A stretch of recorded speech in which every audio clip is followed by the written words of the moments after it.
Welcome back to EFD, where today we're running down 10 players who are excelling in a new position. 10. Eduardo Camavinga. While Real Madrid's gradual rebuild project is so far looking incredibly strong, with their midfield of the future holding world-class potential and their attack already led by the sensational Vinicius Jr., their fullback positions remain fairly neglected, with Dani Carvajal still first choice on the right and Ferland Mendy unable to provide adequate attacking output on the left. But since Mendy picked up a muscle injury in February, an unlikely candidate has stepped into his role, with midfield wonder kid Eduardo Camavinga proving to be a very capable fullback in Carlo Ancelotti's side. Having filled in there at points during France's World Cup campaign, the 20-year-old possesses the all-round game that Mendy lacks, comfortable and astute on the ball, and able to come inside to create a numerical advantage in midfield when needed. He's also one of the side's key ball progressors, carrying the ball towards goal more each game than anyone bar Kroos, Vinicius and Ceballos. Ancelotti has admitted that Camavinga would prefer not to play at left-back, and it's unlikely he will stay there in the long term. But having already played a number of different roles in midfield in his young career, the Frenchman has proven himself to be one of the most tactically intelligent players to arise from the new generation. This latest incarnation is just more proof of how exciting a talent he is. 9. Trent Alexander-Arnold. From a midfielder playing as a fullback to a fullback playing as a midfielder, Trent Alexander-Arnold's positional evolution at the back end of this season has come as little surprise to anyone who has watched his career so far. Primarily a midfielder during his years in the Liverpool academy, Trent was retrained as a right-back in order to fast-track his progression into the first team. Such was the club's desire to bring his other qualities into Jurgen Klopp's side. It worked. Across the 4 seasons before 22-23, he recorded 44 Premier League assists, more than Kevin De Bruyne managed in the same time frame. But this season, the drastic drop-off in performance from the Reds' midfield and the subsequent breakdown of the side's defensive structure have exposed the weaknesses in his game, especially off the ball, getting caught out of position in the build-up to opposition goals on multiple occasions, while his attacking output has also fallen off a cliff. The solution? Reconvert him into a midfielder. While he remains a right-back out of possession, the 24-year-old is now pushing into central areas when the side has the ball, and has once again become Klopp's most influential player, with his 153 touches in a recent 6-1 win over Leeds, the second most of any Prem player in a game this term. In his last 2 appearances, he's got 3 assists, the same as he managed in his previous 37 games. 8. Adrien Rabiot. Used almost exclusively as a central midfielder during his career at PSG, often positioned deep and given a fair load of defensive responsibility, Adrien Rabiot was one of the standout young players in his position in the mid-2010s, with off-the-field issues and declining performances muddying his image as the decade came to a close. And a move to a Juventus side who themselves were in decline in 2020 didn't seem to help his career. Though he enjoyed periods of promising form under Andrea Pirlo in his first season, he became more isolated under Max Allegri in his second season as he was shifted out to the left. However, that difficult season proved to serve as a backdrop to the progress made in 22-23, where he's arguably enjoyed the best form of his career. That period out on the left may have coincided with Juve looking less exciting than the previous season, with Rabiot having to sacrifice his own game to bring the balance to the team. But it also showcases underrated versatility, and given a more attacking role this season, he has exploded, hitting 8 goals and 3 assists at the time of writing, a career best for goal involvement, and registering another career high with 0.31 expected goals and assists per 90. Coupled with a superb World Cup for his country, 2022-23 has marked an unlikely redemption for the Frenchman. 7. Rafa Silva. Thanks to Connor Holden00 for suggesting Rafa Silva, whose versatility has been an asset to Roger Schmidt in his first year at Benfica. A key part of a side on course for a first league title win since 2019, Rafa played a number of different positions last term but has primarily been used as a winger until this season. Under Schmidt, he has been played completely through the centre behind the striker, a move that has actually seen his own output drop significantly from 22 goal involvements last season to just 9 so far this term. However, it has benefited the side as a whole, with the Lisbon outfit scoring 2.4 goals a game, up from 2.3 in the 21-22 campaign. And whereas Darwin Núñez was the only player in the squad to hit double figures in the league last term, Gonzalo Ramos and João Mario could end the current campaign with 20 each. And in Europe, he's been more prolific than ever, with his 5 goals in the Champions League helping the Eagles secure top spot in their group above PSG and Juventus, and reach a first quarter final since 2016. 6. Ben White.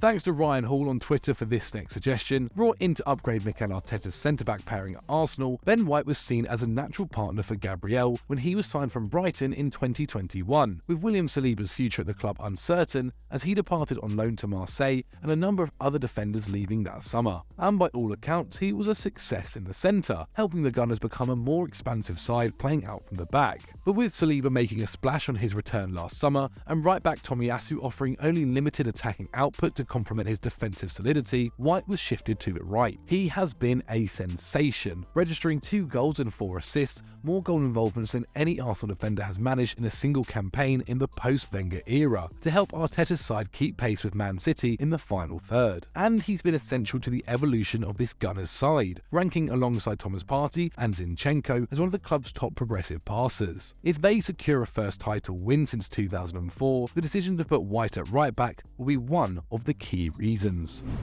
5. John Stones.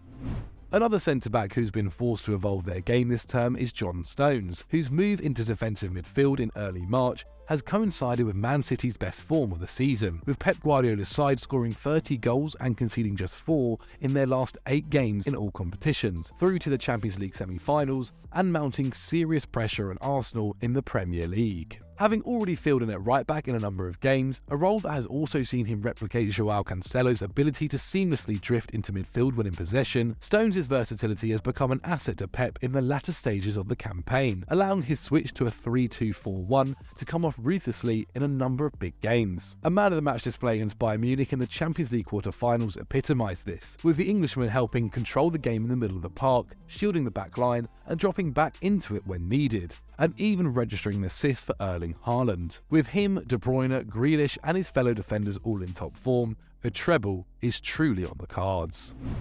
4. Antoine Griezmann. Written off by many following an underwhelming spell at Barcelona, which, let's be honest, never felt like a great fit, Antoine Griezmann has rolled back the years with his performances for club and country this season. The key player in France's impressive run to a second successive World Cup final, and an iconic figure once again at Atletico Madrid, where his performances have inspired the side's best form in over 2 years. Unlike at Barcelona, where he was often shifted to the left or stuck at centre forward, Griezmann has been moved back to his preferred position behind the striker. But it's not quite as simple as that. This term he's been given far more responsibility off the ball than in the past, both for France and Atleti, and as a result is posting the highest defensive numbers of his career, ranking in the top 2% of forwards for tackles and interceptions and in the top 4% for blocks. Griezmann has also registered more assists this term than in any campaign since he initially left Madrid in 2019, and is on course for a career best in this metric. Now 32 and more active than ever, it doesn't look like the Frenchman is slowing down anytime soon. 3. Pascal Gross. The versatility of Brighton stalwart Pascal Gross has never been a secret, with the German midfielder used as a wing-back at previous points in previous seasons under Graham Potter, despite originally operating as a central creator for the club. But this term he has been even harder to pin down, becoming the side's main goal threat in the early weeks of the season before Potter's departure to Chelsea, and keeping Tariq Lamptey out of the side at right-back for much of Roberto De Zerbi's first months in charge. And somehow his game has improved in multiple areas, generating more expected goals and assists per 90 than in any campaign since 2018-19, and even beating former teammate Leandro Trossard, as well as Man United creator Christian Eriksen and Leicester forward Harvey Barnes in this metric, while he is also winning a higher percentage of his tackles than ever before. One of 3 surviving members of Brighton's first Premier League campaign of 2017-18, Gross remains a vital part of the Seagulls even as the likes of Marsh, Mitoma and Ferguson receive more plaudits. 2. Mattia Zaccagni. A player few were talking about as the season began, Mattia Zaccagni has become one of the key reasons why Lazio looks set to qualify for the Champions League for just the second time since 2015. And Maurizio Sarri is at least partly to thank for his excellent season in Rome. Having played primarily through the centre during his 8 years at Hellas Verona, either as a midfielder or behind the striker, Zaccagni was always seen as a winger by Sarri, and was moved to the left of the attack when he arrived on loan last term. And after making his move permanent last summer, the 27-year-old exploded, scoring against Napoli, Roma, Milan, Juventus and Atalanta this term, with all but one of those games resulting in a Lazio win. Before this term, the most league goals Zaccagni had ever registered in a league campaign was 5, and as this goes out, he's already hit double figures. In a campaign where the usually talismanic Ciro Immobile has spent a decent chunk out injured, Zaccagni's transformation has been a revelation. 1. Ademola Lookman. However, arguably an even bigger revelation in Serie A this term has been the long-awaited explosion of Ademola Lookman. Still just 25, the Nigeria international first broke onto the scene with Charlton in the English second tier back in 2015-16, and despite showing very promising signs at Everton, Leipzig, Fulham and Leicester, has failed to find a permanent home since then. But Atalanta took a chance on him last summer, and like so many of their calls in the transfer market, they've been proven right, with manager Gianpiero Gasperini converting him from a winger into a more central forward, and watching him thrive playing off towering striker Rasmus Højlund. As a result, he's hit 13 goals at the time of writing, by far the best tally of his professional career, and only beaten by Lautaro Martinez and Victor Osimhen in the Italian top flight. The Wandsworth-born forward has finally found his calling in Bergamo. So those are our 10 players who have been excelling in a new position, but let me know what you guys think of that 10 and if we've missed out anybody else in the comments below. If you've enjoyed this video, click on screen for some more Eurofootball Daily content, and as always guys, don't forget to like and subscribe.